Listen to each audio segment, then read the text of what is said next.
नवरात्रि में भूले से भी ना करे ये कार्य, दुर्गा माँ हो जाएंगी नाराज। इस साल के आखिरी नवरात्र शारदीय नवरात्रि 15 अक्टूबर से शुरू होगी। इस बार माँ दुर्गा हाथी पर सवार होकर आएंगी। ये नवरात्रि माँ दुर्गा को खुश करने और उनकी कृपा पाने का एक बहुत ही शुभ अवसर है। माँ की कृपा पाना कोई आसान बात नहीं। कई भक्त पूरी श्रद्धा से पूजा पाठ करते हैं, लेकिन जाने अनजाने में कुछ ऐसी गलतियां कर बैठते हैं जिनकी वजह से हमारी पूजा उतनी सफल नहीं हो पाती और उसका बुरा परिणाम भोगना पड़ सकता है। इसलिए इन बातों का ध्यान रखते हुए हम आपको बताएंगे कुछ ऐसी चीजें जिनका आपको इस त्योहार में खास ध्यान रखना है। नवरात्रि के पहले ही दिन से माता की अखंड ज्योति अपने घर में जरूर जलाएं।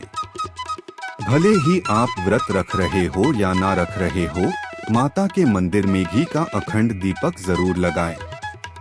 अगर आप इस नवरात्रि अपने घर में माता के नाम की कलश स्थापना कर रहे हैं, तो याद रखिएगा कि माता की कलश स्थापना करने के बाद माँ खुद आपके घर में विराजमान होती है। ऐसे में आप अपने घर को खाली कर या घर खाली छोड़कर कहीं बाहर ना जाएं। ऐसा करने से माँ नाराज हो सकती है।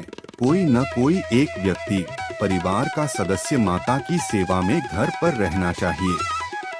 इन दिनों रोज सुबह सुबह नहाकर साफ कपड़े पहनकर पहले माँ की सच्चे मन से पूजा करे, तभी भोजन करे।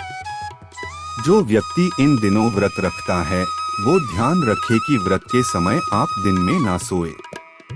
नवरात्रि का व्रत रखने वाले किसी भी इंसान को इन 9 दिन भूलकर भी बाल नहीं काटने चाहिए, ना ही दाढ़ी बनानी चाहिए। हालांकि इन 9 दिनों में केवल मुंडन कराने के लिए बच्चों के बाल कटवा सकते हैं, वह शुभ माना जाएगा। 9 दिन तक सिर्फ सात्विक भोजन ही खाए। खाने में प्याज लहसुन ना डाले, ना ही मीट मांस या मछली खाए। जो लोग मदिरा पान करते हैं वह भी इन 9 दिन मदिरा को हाथ ना लगाएं और ना ही घर में लाएं। किसी भी तामसिक या राजसिक चीज को ग्रहण ना करें। अगर आप व्रत के समय कोई भी फल खा रहे हैं तो उस फल को उसी समय खा के खत्म करें। झूठा रखकर उसको बाद में खाने की ना सोचे। ऐसा करने से अन्नपूर्णा का तिरस्कार होता है, क्योंकि उस समय फल ही आपका भोजन है। इन दिनों में कढ़ाई, सिलाई और बुनाई करना भी माना होता है, क्योंकि कढ़ाई बुनाई करने के लिए जिन चीजों का इस्तेमाल होता है वह नोकीली होती है। अपने मन को साफ और दिमाग को शांत रखे और किसी से लड़ाई झगड़ा ना करे। लड़ाई झगड़ा करने से बुद्धि भ्रष्ट होती है। अगर आप दुर्गा चालीसा या दुर्गा सप्तशी का पाठ करते हैं तो ध्यान से इस पाठ को करें, और यदि पाठ करते समय कोई आपसे बात कर रहा है उस समय बीच में ये पाठ ना रोके।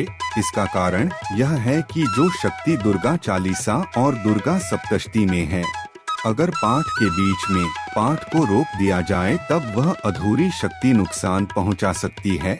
इससे माँ का अपमान होता है और माँ क्रोधित भी हो सकती है। कोई भी शादीशुदा जोड़ा इन दिनों किसी भी प्रकार के शारीरिक संबंध न बनाए। पूरा ध्यान माँ की सेवा में लगाएं। कुछ मान्यताओं के मुताबिक ये भी कहा जाता है कि जो लोग उपवास रखते हैं उन लोगों को जमीन पर सोना चाहिए, क्योंकि जमीन पर सोना तप करने के समान है और माता अपने भक्तों की तपस्या का फल जरूर देती है।